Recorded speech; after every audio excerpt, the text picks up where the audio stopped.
Oke, selesai.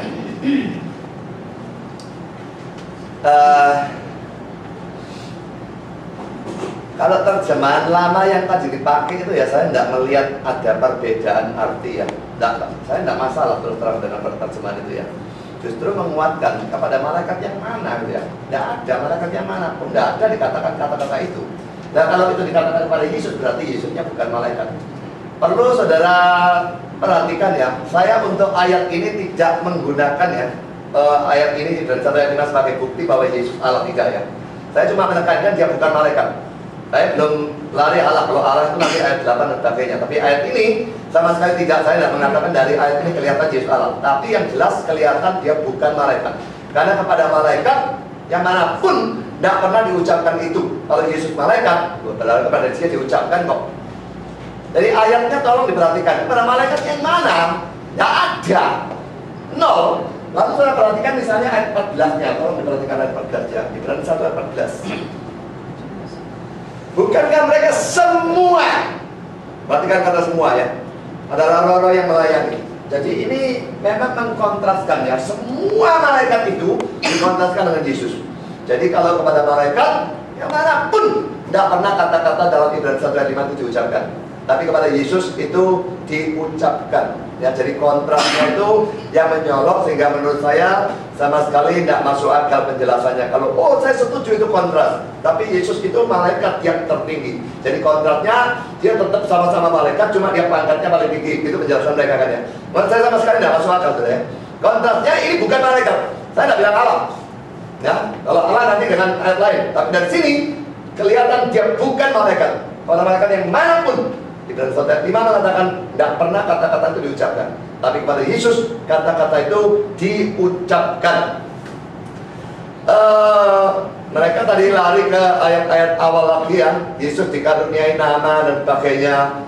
Saya sudah katakan kalau Yesus dikaruniai nama, katanya mereka kalau Allah buat apa dikaruniai nama.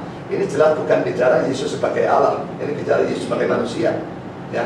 Jadi jangan pernah lupa Yesus Allah dan manusia. Itu pandangan kami ya. Dia dikaruniai nama Yesusnya, bukan nama Yahweh ya. Tapi nama Yesusnya itu dikaruniakan. Dan nama itu lebih indah dari nama siapapun, malaikat yang manapun, Mikael, Gabriel, apa saja. Tidak ada yang seindah itu.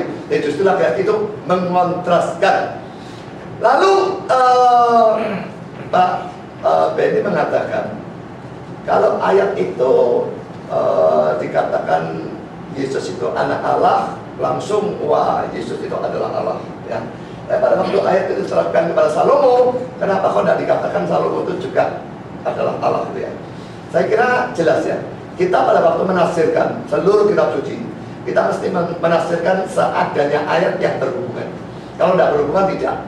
Yesus itu dengan jelas dikatakan anak tunggal Allah, anak tunggal Bapa. Nah kalau Salomo juga adalah anak Allah dalam arti yang sama. Yesus bukan anak tunggal. Kita semua yang percaya Yesus juga anak Allah, bukan? Yohanes 1:12. Tapi apakah kita anak Allah dalam arti seperti Yesus? Tidak. Kalau iya, berarti dia bukan anak tunggal. Karena itu saudara perlu lihat Yohanes 20:17 itu. Yesus bicara pada Maria Magdalena, Allahku dan Allahmu, Bapakku dan Bapakmu. Itu cara dia menyebut Allah. Allahku dan Allahmu, Bapakku dan Bapakmu. Berarti kan Bapakku, Bapakmu. Mengapa dia tidak berkata Bapak kita? Dia dengan Bapak, anak dengan Bapak. Kita dengan Bapak, anak dengan Bapak. Tapi tetap Bapakku, Bapakmu. Menunjukkan ini anak, tapi beda. Dan tempoh hari dalam berkat yang tempoh hari saya sudah tunjukkan Galatia 4 ayat 4 dan 5. Kita itu anak, tapi anak yang diadopsi. Kalau Yesus anak sungguh-sungguh. Ada saat kita bukan anak, kita anak setan. Lahir semua anak setan. Percaya Yesus jadi anak Allah. Ini anak diadopsi. Kalau Yesus dari selama-lamanya dia adalah anak Allah. Dan karena itu dia anak tunggal dan anak Allah yang kekal. Bukan anak Allah yang kekal. Dan dipikir dia yang kekal itu Allahnya. Anak yang kekal dari Allah. The eternal Son of God. Bukan the eternal bukan the Son of the eternal God ya. Memang God-nya eternal juga ya. Tapi yang saya tekankan, Son-nya itu eternal, kekal. Ya, anak yang kekal dari Allah. Ya, jadi beda saudara ya. Jadi biarpun kalaupun ayat itu berlaku untuk Salomo, dia disebut anak Allah, tidak berarti dia adalah Allah. Tapi kalau Yesus disebut anak Allah, memang berarti Allah. Tapi bukan dari ayat ini, dari ayat lain. Ya, saya kira itu sudah dijelaskan tempoh hari Yohanes 5:18. Saya tidak mau bahas itu lagi. Ya, jadi itu tentang sebutan anak Allah ya. Lalu terjemahannya Pak Nono tadi sama sekali tidak meyakinkan apa-apa ya. Apa istimewanya terjemahan lama? Menurut saya justru mendukung saya malah. Malaikatnya mana? Tidak ada. Kalau Yesus malaikat, berarti tidak diucapkan pada dia, tapi ternyata tetap diucapkan pada dia. Ya. Jadi kalau mau tolong nanti jelaskan lagi terjemahan itu bagaimana terjemahan itu bisa istimewa. Menurut saya tidak ada istimewanya sama sekali. Lalu Pak Nono juga mengatakan sekutu. Ini sudah pernah saya jelaskan juga ya. Jadi engkau mencintai keadilan dan membenci kewajiban. Sebab itu Allahmu telah mengurapi engkau dengan minyak. Kalau Yesus diurapi dengan minyak, dia sebagai Allah atau sebagai manusia, saudara? Sudah jelas dia diurapi dengan minyak, ya dia digambarkan sebagai manusia, masa sebagai Allah. Kalau Allah ada apa dia diurapi? Sebagai tanda kesukaan, melebihi teman-teman sekutu. Jadi sekutu ini bukan Yesus dinilai sebagai Allah, lalu Allah yang lain dia lebih tinggi, tidak demikian ya. Dia sebagai manusia atau sebagai nabi. Ya, nabi itu diurapi. Jadi dibandingkan nabi yang lain, pelayan yang lain, anak Allah yang lain, dia itu melebihi mereka. Ya, jadi teman sekutu itu adalah orang-orang beriman kita ini, atau pelayan-pelayan Tuhan yang lain, nabi-nabi yang lain, orang-orang jurabi yang lain, dan sebagainya. Yesus melebihi. Jadi itu sudah pernah bolak-balik saya jelaskan, tapi mereka tetap menyerang itu saja. Ya, kata sekutu tidak ada masalah. Yang Pak Nono bilang anaknya bodoh itu tadi apa tadi? Boleh diulang sedikit. Jadi begini, kalau Pak Budi berpikir bahwa Mazmur 2 dan 2 sampai 7 14 itu bukan berbicara kepada Daud dan Salomo. Oh ya, oke. Jadi anaknya bodoh itu ya. Tapi saya tidak mengatakan aku dalam pandangan Pak Budi, Ya. saya mengikuti pola. Ya, ngerti saya. Saudara, nubuat itu sering begitu ya.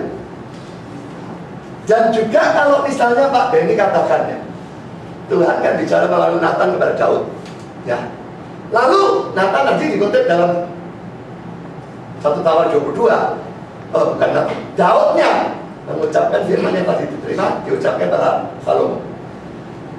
Asumsinya Pak Benny kelihatannya Daud untuk mengerti nubuat itu, mengerti penuh nubuat itu. Pasti tahu. Itu yang justru salah. Ya.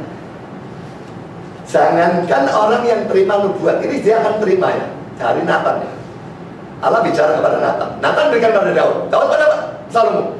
Jangankan Daudnya pasti mengerti, Nathannya belum tentu mengerti semua. Yang mengerti sebagian ya pasti, tapi mengerti seluruh enggak. Saya pikir Nabi itu pada waktu terima firman, atau bahkan pada waktu dia menuliskan kitab suci, dia ngerti semua. Dia ngerti semua. Tidak bakal benar. Saya berikan contoh. Memang ini orang tidak beres ya, tapi tetap dia bernubuat dan nubuatnya nubuat asli. Mari kita lihat Yohanes pasal 11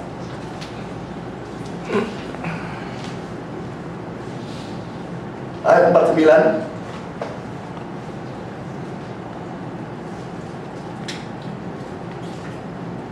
Yohanes 11 ayat 49 dan seterusnya.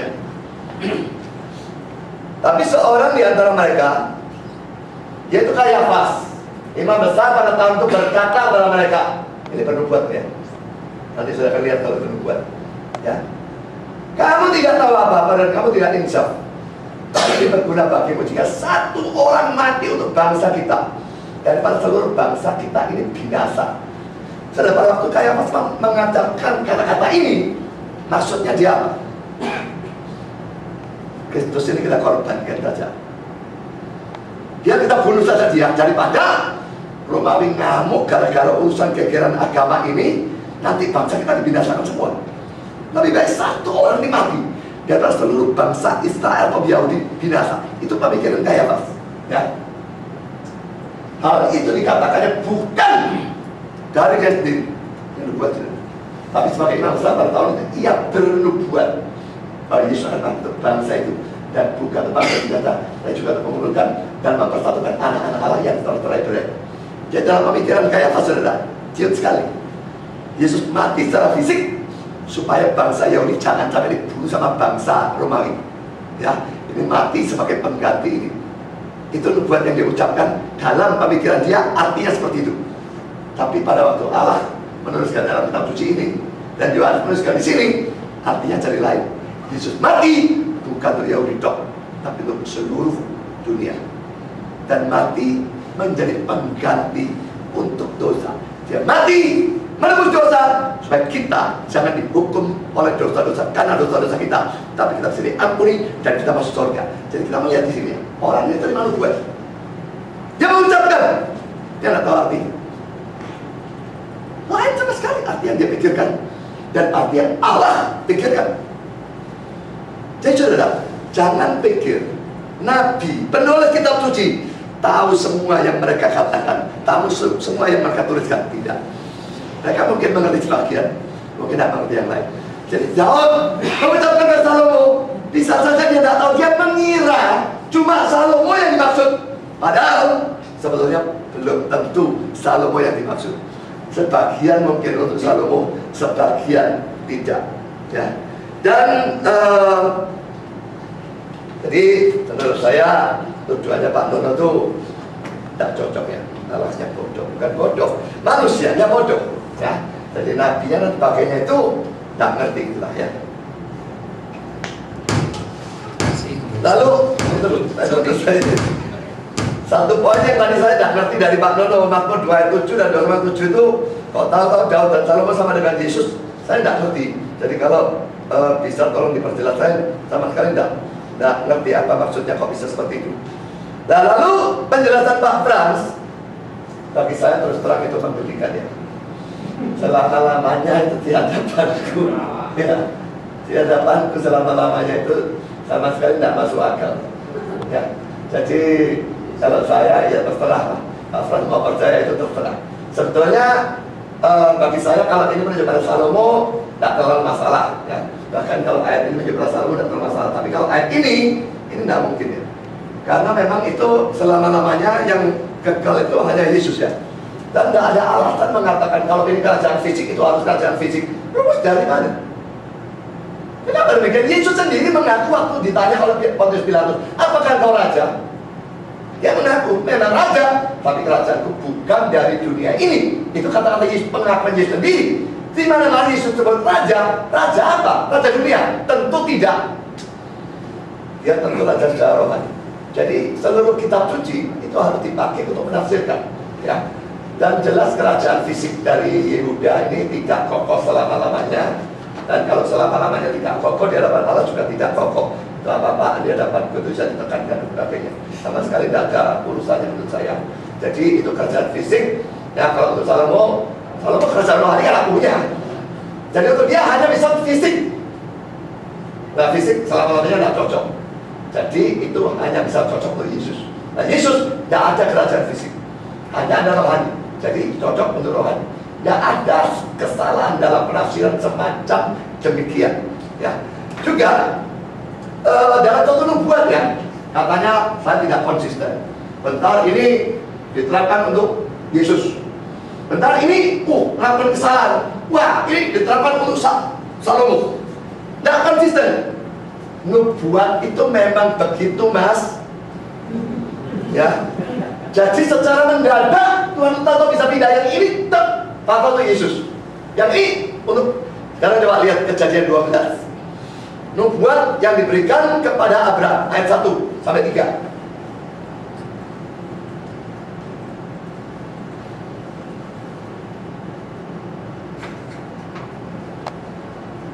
Berfirmanlah Tuhan kepada Abraham, pergilah dari negerimu dan dari sanak saudaramu dan dari rumah bapakmu ini ke negeri yang akan kutunjukkan kepadamu. Ini jelas mutlak untuk Abraham, toh, tidak ada untuk yang lain, ya.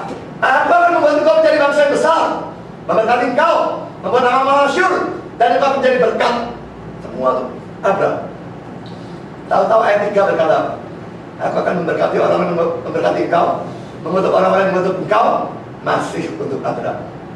Tapi ayat 3b, dan olehmu semua kaum di muka bumi akan mendapat berkat.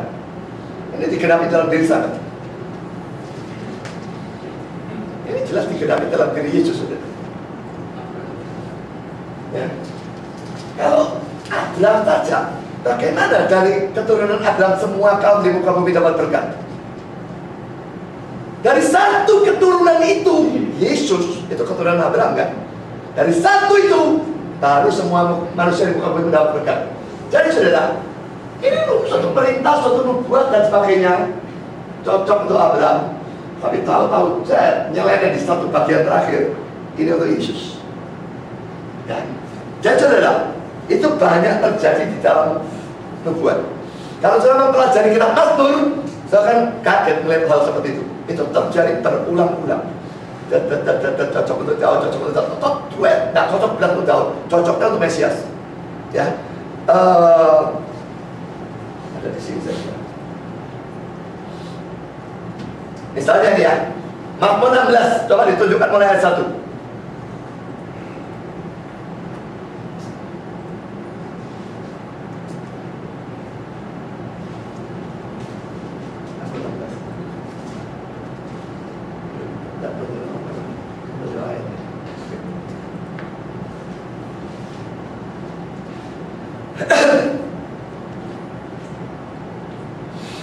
Kita baca cepet-cepet saudara ya, untuk melihat saja. Mazmur 16 saya baca mulai ayat 1 ya. Minta dari Daud, jadi penulisnya pasti ini Daud ya. Jagalah aku ya Allah. Oh jelas dia Daud ini berdoa ya, minta dijaga ya Allah, sebab padamu aku berlindung. Aku berkata pada Yahweh, engkau Tuhanku, tidak ada yang baik bagiku selain engkau. Orang-orang mulia yang ada tanah ini, mereka orang mulia yang selalu menjadi kesukaanku. Bertambah besar kesediaan orang di yang lain. Semua ini Daud saudara ya. Pengalaman pribadinya, ya Tuhan, ayat 5, engkau lah bagian warisanku dan pialaku, engkau sudah meneguhkan bagian dan bagainya. Lalu ayat 7, aku memuji Tuhan yang telah memberi nasihat. Ini cocok Daud semua. Ayat 8, aku senantiasa memandang Tuhan. Ayat 9, sebab itu hatiku bersuka cita dan jiwaku bersorak-sorak. Ayat 10, perhatikan, sebab engkau tidak menyerahkan aku ke dunia orang mati dan tidak membiarkan orang kudusmu melihat kebinasaan. Saudara, pasal 16 ayat 10 ini dikutip dalam Kisah Rasul 2.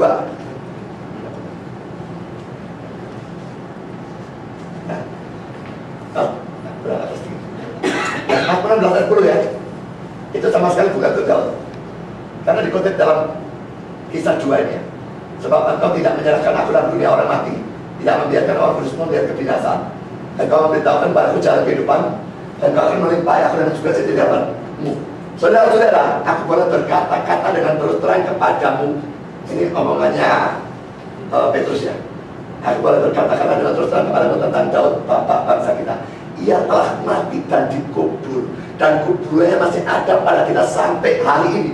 Jadi fakta ini jelas tidak cocok kalau nubuat ini terhadap untuk Daud, karena orang kudusnya ini tidak bisa terus binasa, tidak bisa setelah kebusukan ini mestinya terjemahnya ya. Tapi ia adalah seorang nabi, yang Daud, dan ia tahu Allah telah berjanji kepadanya dengan mengangkat sumpah bahwa ia akan mendudukan seorang dari keturunan Daud sendiri di atas tahtanya, karena dia telah melihat ke depan dan berbicara tentang kebangkitan Mesias, ketika dia mengatakan bahwa dia tidak ditinggalkan dalam dunia orang mati, dan bahwa dagingnya tidak mengalami kebinasaan. Yang mestinya pembusukan. Jadi dia mengalami kebinasaan, dia mati, tapi tidak membusuk dan dibiarkan terus di dalam kubur. Jadi saudara, Daud mati dan terus dalam kubur. Ayat ini tidak cocok untuk dia. Ayat ini tahu cocoknya untuk Mesias. Jadi saudara lihat ya, dalam konteks 16 mulai ayat 1 bicara Daud. Tahu-tahu ayat 10 jelas tidak cocok untuk Daud, dicatat Yesus. Saudara, itu kitab suci ya. Jadi bukan kebodohan, bukan tidak konsisten atau apapun. Saya sudah mendemonstrasikan secara lewat jelas. Mau diikuti lagi, lihat ini. Diikuti lagi saudara, 16 itu dalam Kisah 30, 13, 33, 37.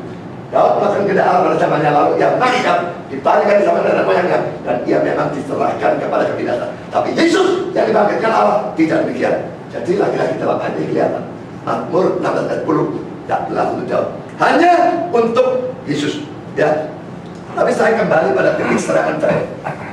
Ibrani 1 ayat 5 menunjukkan kontras, dan tidak masuk akal kontrasnya antara malaikat rendah dengan malaikat yang tertinggi.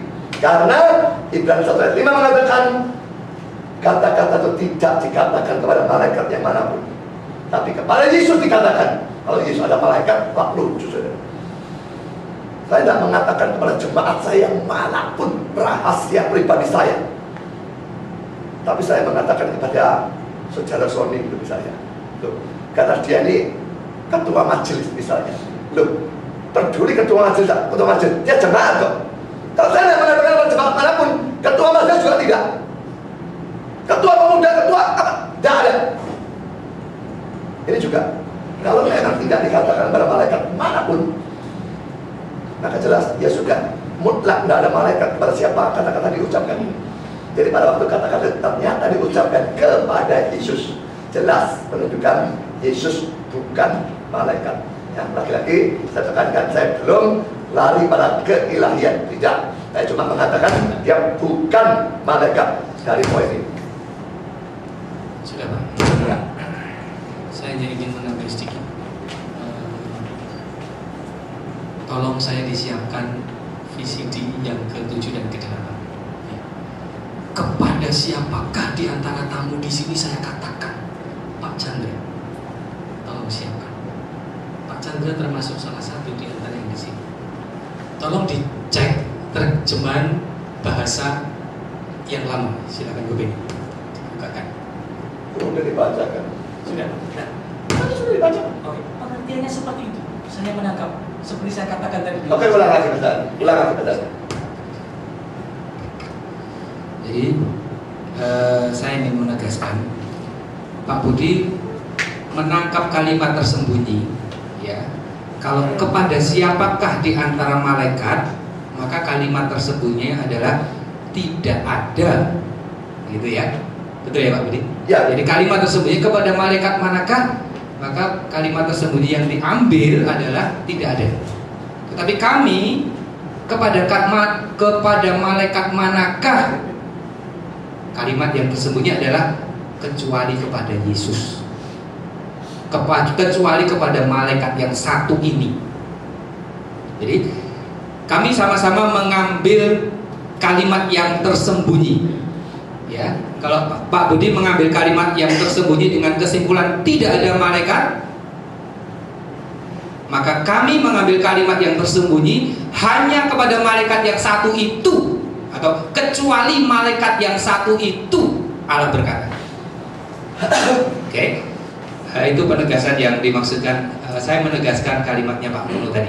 Lalu di Ibrani 1 ayat 5, tolong dibuka. Ini sudah ya. Kalau tadi Pak Budi mengatakan di situ membuktikan Yesus bukan malaikat, sebaliknya kami membuktikan di situ Yesus bukan Allah. Ya. Kenapa? Tadi sudah saya katakan, kalau Allah tidak perlu dikaruniai. Saya tidak pernah melihat ayat yang mengatakan Allah Bapa dikaruniai oleh Yesus apa gitu. Saya tidak pernah lihat itu. Karena memang Allah tidak perlu dikaruniai apa-apa. Allah tidak perlu diangkat ke tempat yang tinggi karena dia tempatnya sudah paling tinggi. Jadi kalau Pak Budi mengatakan tadi ayat Ibrani 1 ayat 5 dan seterusnya ini menunjukkan Yesus bukan malaikat, kami sudah mencoba menjelaskan tadi. Intinya justru kami menjelaskan Yesus bukan Allah. Ya. Lalu tentang anak tadi, kita lihat Yohanes 1 ayat 14. Anak tunggal. Memang betul kita ini adalah manusia, ini adalah anak hasil adopsi, ya. Kenapa? Karena kita pernah berdosa, karena kita pernah tersesat. Sedangkan Yesus tidak pernah tersesat. Jadi kalau manusia ini anak adopsi itu memang bisa dimengerti. Tetapi apakah malaikat itu anak adopsi juga? Tidak pernah saya melihat ayat di Alkitab yang mengatakan malaikat itu anak adopsi. Padahal malaikat itu juga anak Allah. Mari kita baca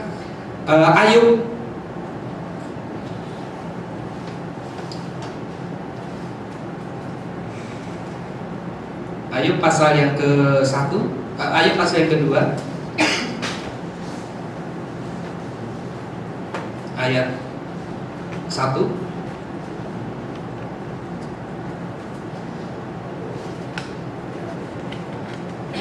Pada suatu hari datanglah anak-anak Allah menghadap Yahweh, dan di antara mereka datang juga iblis. Sudah tahu anak-anak Allah itu siapa? Itu adalah malaikat-malaikat. Nah, malaikat ini bukan anak adopsi. Kenapa? Karena malaikat ini tidak pernah berdosa seperti manusia.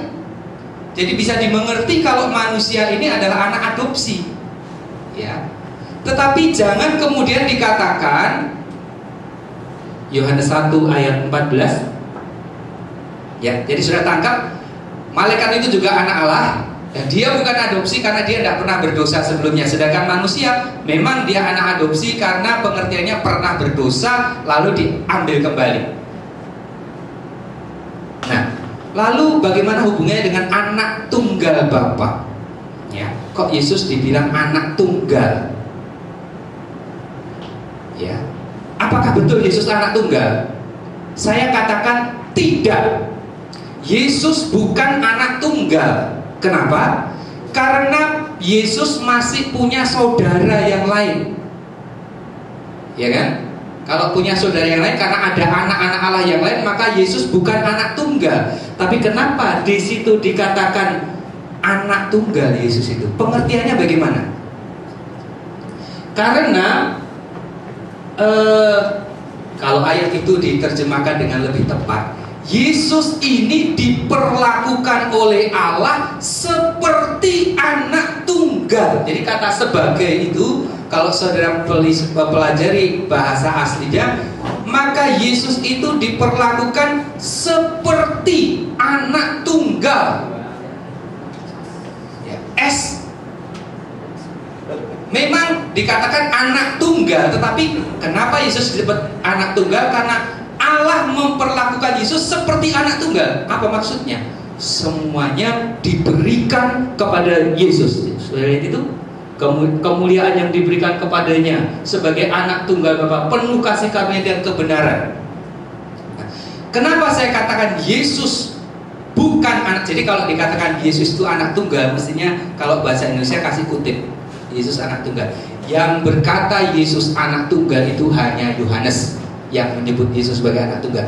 Tapi rupa-rupanya pengertian anak tunggal di sini adalah Allah memperlakukan Yesus seperti anak tunggal. Saya akan menunjukkan buktinya.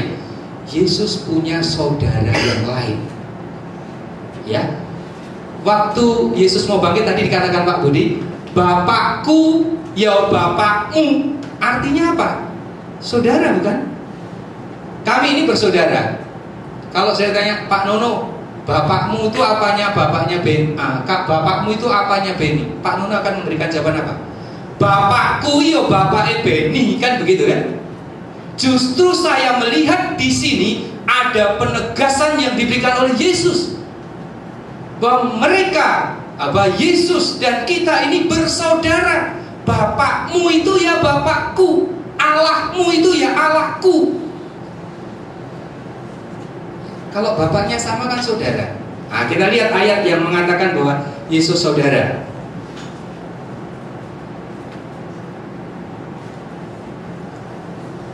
Sabar ya. Jadi Yesus berkata dia tidak malu mengakui kita ini saudara. Ya, Yesus berkata begitu karena memang kita ini berasal, Yesus dan kita ini berasal dari Allah. Maka Yesus tidak malu mengaku kita saudara. Jadi kalau Yesus punya saudara, bapaknya Yesus itu juga bapak kita, maka Yesus bukan anak tunggal. Tapi kenapa dikatakan anak tunggal? Perlakuan Allah itu loh yang seperti memperlakukan anak tunggal. Oke? Lalu saya akan lanjutkan ayat yang ke-10, Ibrani 1. Tolong dibukakan Pak, Ibrani 1 ayat 10.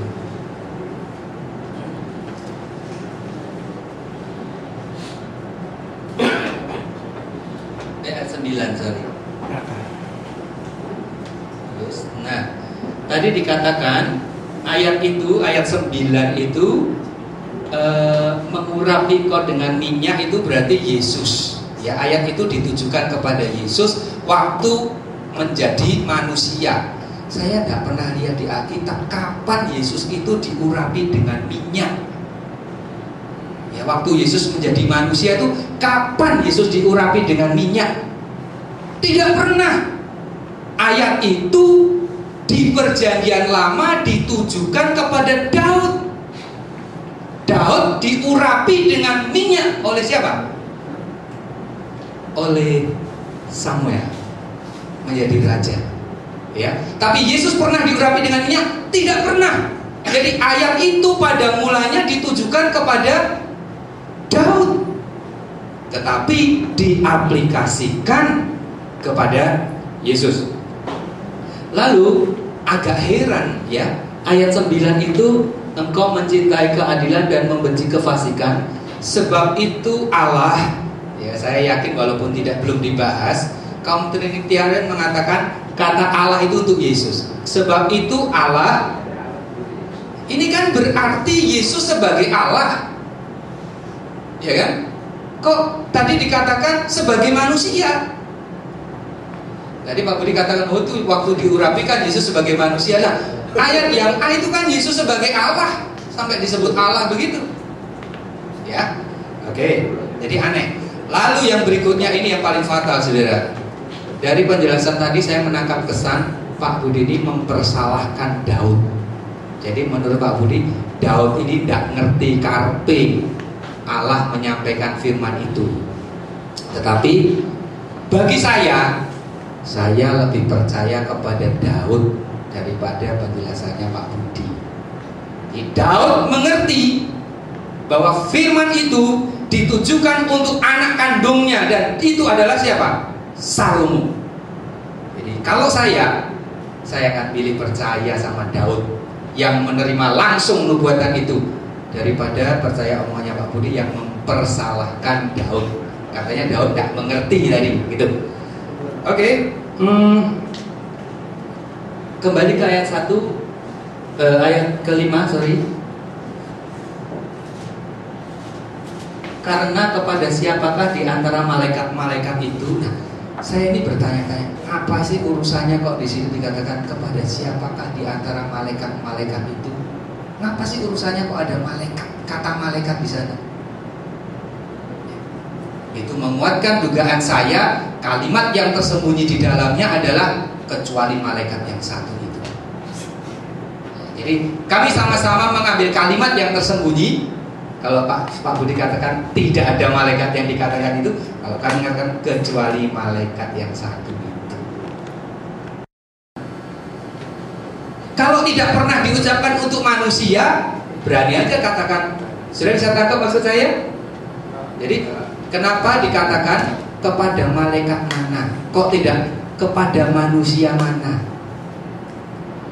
Kalau dikatakan kepada manusia mana, Alkitab ini jadi keliru. Kenapa? Karena sejarah pernah mencatat ayat itu pernah diucapkan untuk manusia. Manusia siapa? Ya manusia Daud atau Salomo itu. Jadi menguatkan dugaan bahwa ayat ini di Perjanjian Lama ditujukan untuk manusia itu. Jadi ini penjelasan saya, mudah-mudahan bisa dimengerti. Tetapi satu hal yang saya ingatkan tegas, mari kalau anjuran saya pilih percaya sama Daud saja. Ya, Daud ngerti yang disampaikan oleh Allah.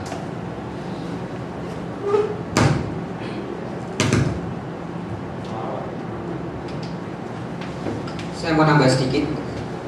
Tadi Pak Budi sempat menyinggung Ibrani 1 ayat yang ke-14 ya, menekankan bahwa malaikat itu adalah pelayan-pelayan. Saya tidak menekankan malaikat pelayan. Saya menekankan kata semua. Iya, semua itu adalah pelayan, begitu Pak ya.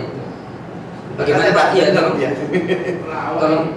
Jadi semua malaikat itu dikontraskan dengan Kristus. Jadi tidak mungkin Yesusnya itu malaikat. Oh ya, baik. Yang ingin saya tekankan adalah saudara tolong yang sopan ya. Ini dialog cerdas, jadi tolong yang sopan, punya etika. Di dalam Alkitab, malaikat itu terbagi dalam beberapa tingkatan. Jadi jangan ketika kita bilang Yesus itu malaikat, dia tahu, oh Yesus itu cuma pesuruh, malaikat-malaikat yang melayani. Karena di dalam Alkitab ada dikatakan Mikael itu adalah penghulu malaikat atau pemimpin malaikat, pemimpin tertinggi malaikat. Dikatakan Mikael adalah penghulu terbesar. Di dalam kitab Yudas itu dikatakan, kemudian di Tesalonika juga dikatakan. Kemudian di Alkitab juga disebutkan ada malaikat-malaikat yang bersayap. Malaikat itu makhluk-makhluk surgawi yang bersayap. Itu disebut sebagai serafim. Itu ada di Yesaya 6 ayat 2. Ada juga kerub, ya, ditulis di Yeskiel 10. Itu adalah golongan-golongan malaikat-malaikat yang punya sayap. Kemudian dikatakan juga ada makhluk-makhluk surgawi, ya, yang diciptakan Allah, makhluk-makhluk surgawi sebagai pemerintah dan penguasa-penguasa di surga.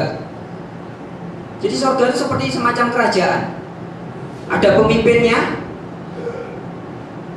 ada pemerintah-pemerintahnya, menteri-menterinya. Itu Alkitab sendiri mengatakan. Ya, di Efesus 3 ayat 10, Kolose 1 ayat 16 dikatakan bahwa Allah menciptakan penguasa-penguasa dan pemerintah-pemerintah surga. Ya, kemudian di Ibrani 1 ayat 13-14 dan Wahyu 5 ayat 11 ini dikatakan malaikat-malaikat yang sebagai roh-roh yang melayani. Jadi saya mau membuka pemikiran Pak saudara-saudari bahwa ketika kita menganggap Yesus sebagai malak, Yesus sebagai angel, di dalam Yesaya 63 ayat 9 dikatakan bahwa malak yang di hadirat Allah turun menyelamatkan manusia. Itulah Yesus. Jadi jangan dianggap dia malaikat, ya hanya malaikat, sembarang malaikat. Maka di ayat yang 5 tadi dikatakan, maka kepada malaikat yang mana pernah ia katakan, anakku engkau. Jadi ini menunjukkan tersirat ada suatu pendengarnya untuk ditujukan kepada satu titik, kepada satu sosok. Ayo, kepada malaikat manakah? Ya, mulai Pak Budi tafsirkan, oh tidak ada, tidak malaikat manapun. Ya, bedanya di situ. Pemahaman kami kepada malaikat yang manakah? Jadi kita diajak untuk melihat bahwa di sini ada sosok malaikat tertentu yang ditinggikan di antara malaikat-malaikat, di antara sekutu-sekutunya yang lain. Itu yang ingin saya tambahkan. Mungkin ada yang menambahkan. Oke, pertama-tama saya tanggapi tentang istilah anak dan bapak ya. Saudara, istilah bapak dan anak itu dalam kitab suci memang artinya macam-macam ya. Bisa bapak dan anak secara jasmani, bisa bapak dan anak secara rohani. Bisa juga istilah bapak itu diartikan di dalam arti dia itu sumber atau dia itu pencipta. Jadi istilah anak, dia itu yang dicipta. Pada waktu Adam disebut sebagai anak Allah, itu karena dia dicipta. Ya, dalam silsilah Yesus dalam Injil Lukas pasal 3, anak ini, anak Adam, anak Allah. Ya, nah itu Adam dalam arti dia itu dicipta oleh Allah karena itu disebut dengan istilah anak. Ya, lalu juga kata anak itu kadang-kadang diartikan dalam arti mirip gitu ya, ada kemiripannya. Jadi misalnya dalam 1 Yohanes 3 ayat 10, orang-orang disebut sebagai anak iblis. Apa artinya itu? Apa iblis cipta mereka? Tidak, iblis tidak cipta, tidak bisa cipta apa-apa. Itu diartikan mirip dengan iblis. Kalau sebagai sumber, Iblis itu disebut bapak segala dusta. Apa artinya, saudara? Dia sumber segala dusta. Jadi dalam kitab suci sendiri istilah bapak dan anak itu banyak artinya, ya.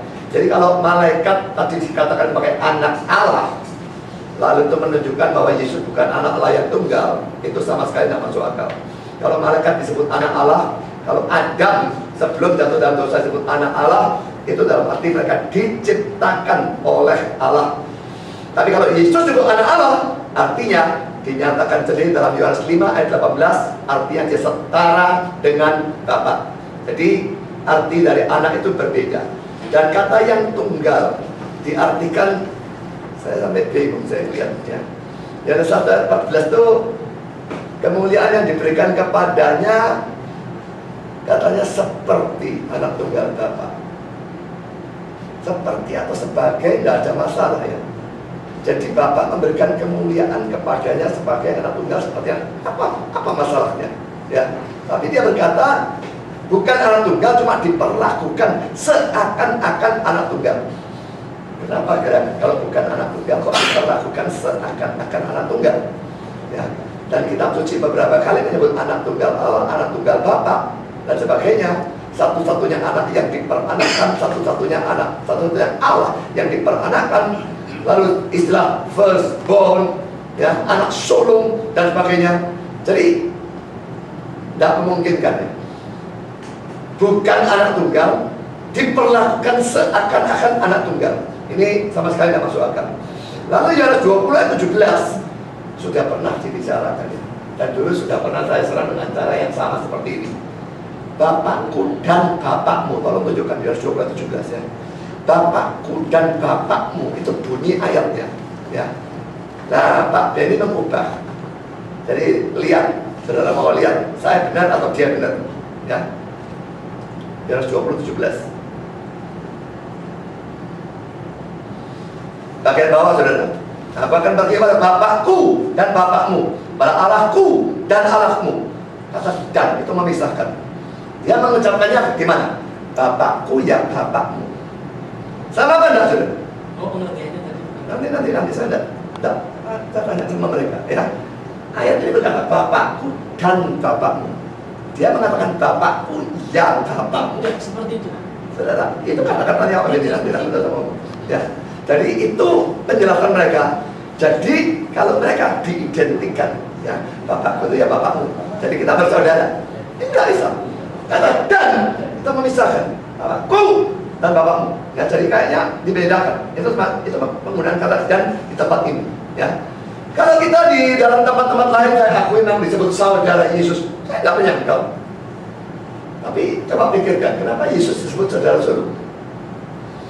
Ada mana lebih dulu dari dia kan? Kalau Yesus disebut saudara sulung dari mana? Firstborn, saudara sulung dari mana? Ya. Jadi kalau Yesus disebut anak Allah, itu mestinya tidak disoroti sebagai manusia, saudara. Kalau soroti sebagai manusia, dia ada belakangan dibandingkan Adam. Mana bisa sulung? Kalau Yesus sebagai manusia, kalau sebagai Allah, anak Allah, itu ditekankan dia sebagai Allah.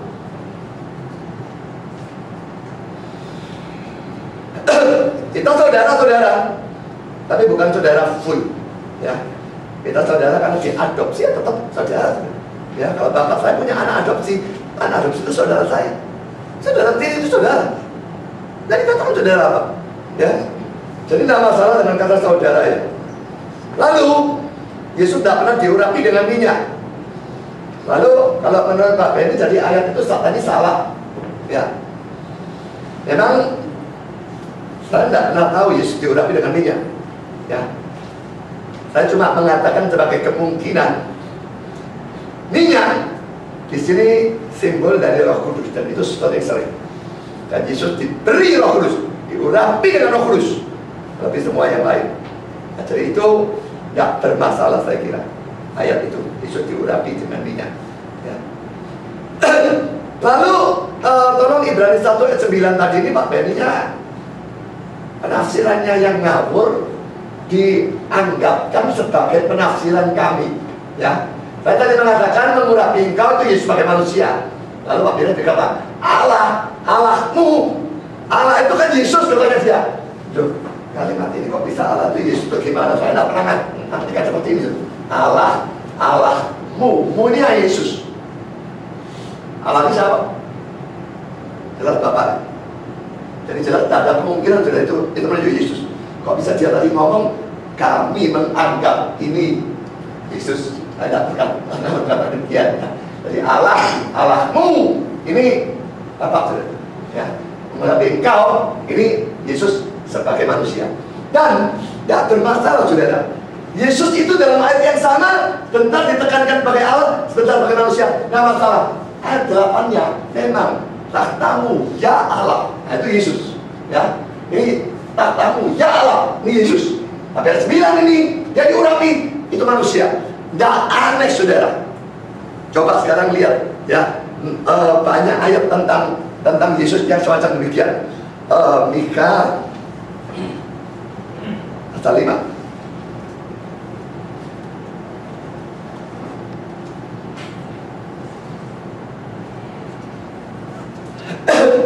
Mika pasal 5. Ya, ini ya, ayat 1. Tapi engkau hai Betlehem Efrata, hai yang terkecil di antara kaum Yehuda, daripada kamu bangkit seorang yang akan memerintah Israel, yang permulaannya sudah sejak purbakala. Ya, dikatakan seorang. Ya. Tapi permulaannya sejak purbakala. Ya. Dia muncul dari kaum Yehuda. Ini kan berarti dia manusia, ditekankan manusia. Tapi permulaannya sejak purbakala, itu ditekankan apa? Allah. Jadi karena Yesus itu Allah dan manusia, sungguh-sungguh Allah, sungguh manusia. Dalam ayat 1 ditekankan keilahiannya, sebentar lagi ditekankan kemanusiaannya. Bukan barang yang aneh. Itu ada di mana-mana. Tolong tunjukkan Yesaya 9 ayat 5.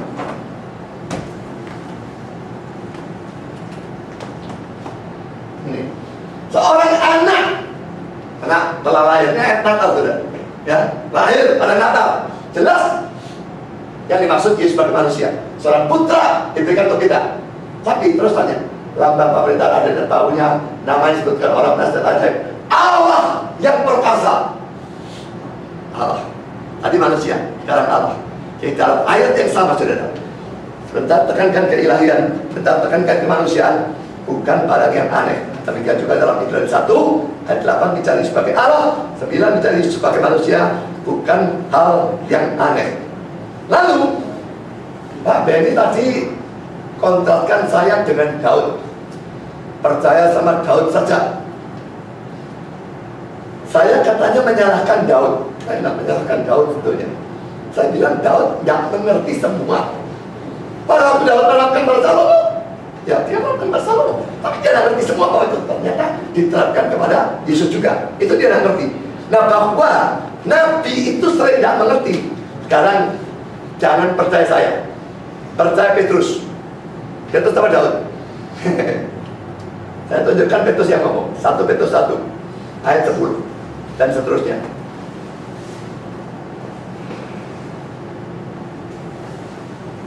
Nabi-nabi banyak bicara soal keselamatan, nulis tentang keselamatan. Tapi perhatikan 1 Petrus 1 ayat 10. Keselamatan itulah yang diselidiki dan diteliti oleh nabi-nabi yang telah bernubuat tentang kasih karunia yang diuntukkan bagimu. Ya, mereka bicara, mereka ngajar, mereka nulis dan sebagainya, mereka bernubuat, tapi mereka menyelidiki, mereka meneliti. Ya, lalu ayat 11, dan mereka meneliti saat yang mana dan yang bagaimana yang dimaksudkan oleh Roh Kristus yang ada dalam mereka, yaitu Roh yang sebelumnya memberi kesaksian tentang segala penderitaan yang akan menimpa Kristus dan tentang segala kemuliaan yang menyusul sesudah itu. Ayat 12, kepada mereka telah dinyatakan bahwa mereka bukan melayani diri mereka sendiri, tapi melayani kamu dengan segala sesuatu yang telah diberitakan sekarang kepada kamu dengan perantara mereka yang oleh Roh Kudus yang diutus dari surga menyampaikan berita Injil kepada kamu, yaitu hal-hal yang ingin diketahui oleh malaikat-malaikat. Ayat 12 akhir itu saudara, malaikat pun itu tidak tahu. Jangan ngomong Nabi saudara, jangan ngomong Daud. Dan yang mengatakan ini Petrus saudara, bukan saya cuma bacakan. Nabi nulis, Nabi bernubuat, mereka belum tentu ngerti, mereka nyelidiki. Malaikat pun kepingin tahu Injil itu apa artinya. Belakangan baru tahu. Sebelumnya mereka tidak tahu. Malaikat itu. Padahal seringkali malaikat memberikan firman Tuhan kepada Nabi. Kok lagi nabinya, malaikatnya tidak ngerti masih ada. Jadi itu saya ngomong. Jangan percaya saya, saudara. Jangan percaya Pak Ferry juga. Percaya terus.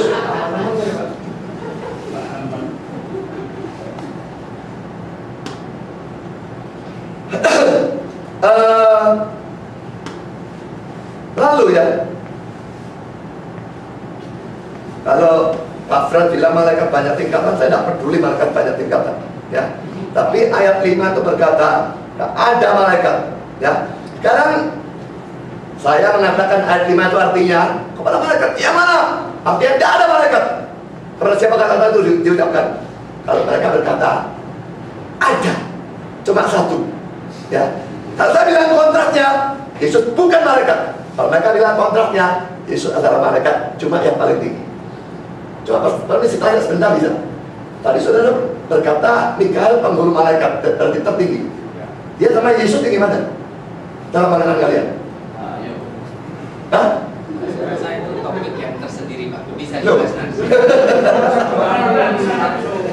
Hanya jawab tinggi mana? Tidak mati jawab. Belum dipelajari Pak. Oke. Ya lebih baik begitu. Oke. Ya. Sekarang ya, saya akan bacakan Ibrani 1 ayat 3-14 ini ya. Kita baca sama-sama ya. Saudara perhatikan, yang benar, yang saya atau yang mereka saudara nilai sendiri. Kita baca, resapi. Kalau dibaca per ayat sedikit-sedikit tidak bisa kelihatan, saudara. Tapi dibaca seluruh konteks kelihatan. Apakah memang saya yang benar? Yesus bukan malaikat, atau mereka yang benar? Yesus dikontraskan dengan malaikat dalam arti dia yang tertinggi. Ya, coba kita baca ya. Mulai ayat 3 sampai dengan ayat 14. Kita baca semua saudara, sama-sama perhatikan ke sini, ya. Ia, yaitu Yesus ya, adalah cahaya kemuliaan Allah, gambar wujud Allah, dan menopang segala yang ada dengan firman-Nya yang penuh kekuasaan. Dan setelah ia selesai mengadakan penyucian dosa, ia duduk di belah kanan yang maha besar, di tempat yang tinggi, jauh lebih tinggi daripada malaikat-malaikat. Sama seperti nama yang dikaruniakan kepadanya jauh lebih indah daripada nama mereka. Karena kepada siapakah di antara malaikat-malaikat itu pernah ia katakan, anak engkau telah kuperanakan pada hari ini, dan aku akan jadi bapaknya, dan ia akan jadi anakku. Dan ketika ia membawa pula anaknya yang sulung ke dunia, ia berkata, semua malaikat Allah harus menyembah dia. Dia malaikat 7. Ini Pak pertanyaan jawab sendiri, ya. 7. Dan tentang malaikat-malaikat, ia berkata, yang membuat malaikat-malaikatnya menjadi badai, dan pelayan-pelayannya menjadi nyala api. Tapi tentang anak, ia berkata, tahtamu ya Allah tetap untuk seterusnya dan selamanya, dan tongkat kerajaanmu, tongkat kebenaran, dan kau cinta keadilan, benci kebajikan. Sebab itu Allah, Allahmu telah mengurapi kau dengan minyak sebagai tanda kesukaan melalui teman-teman sekutumu. Dan ini tetap untuk Yesus. Pada mulanya, ya Tuhan, Engkau telah meletakkan dasar bumi. Langit adalah buatan tanganmu, semuanya akan binasa, Engkau tetap ada. Semuanya jadi usang seperti pakaian, seperti jubah akan kau gulungkan mereka, dan seperti persalinan mereka akan diubah. Tapi Engkau tetap sama, dan tahun-tahunmu tidak berkesudahan. Dan kepada siapakah di antara mereka itu pernah ia berkata, duduklah di sebelah kananku sampai kubuat musuh-musuhmu menjadi tumpuan kakimu? Bukankah mereka semua adalah roh-roh yang melayani, yang diutus untuk melayani mereka, yang harus memperoleh keselamatan? 13 dan 14 ini saudara, hanya kalau saudara buta atau membutakan diri baru bisa ngambil artinya mereka. Karena ayat 13-nya berkata apa? Kepada siapakah, ini pertanyaan yang sama sebenarnya, kepada siapakah di antara mereka itu pernah ia berkata kalimat ini, duduklah sebelah kananku? Kalau malaikat duduk sebelah kanan Allah, musuh-musuhnya dibuat tumpuan kaki. Wah, dia raja sudah, diinjak-injak musuh. Bukankah mereka semua adalah roh-roh yang melayani? Mereka itu pelayan, malah bisa duduklah sebelah kananku. Tidak mungkin. Tapi kalau Yesus diucapkan, duduklah sebelah kanan. Kalau malaikat tidak ada, ya. Jadi saya kira pembacaan konteks kelewat jelas. Bukan Yesus malaikat tertinggi dikontraskan dengan malaikat yang lain, tidak. Yesus bukan malaikat. Dan kalau dibaca ayat 8 dan sebagainya sampai 10 dan sebagainya, jelas bukan malaikat. Dia adalah Allah dan dia adalah Tuhan. Waktunya habis.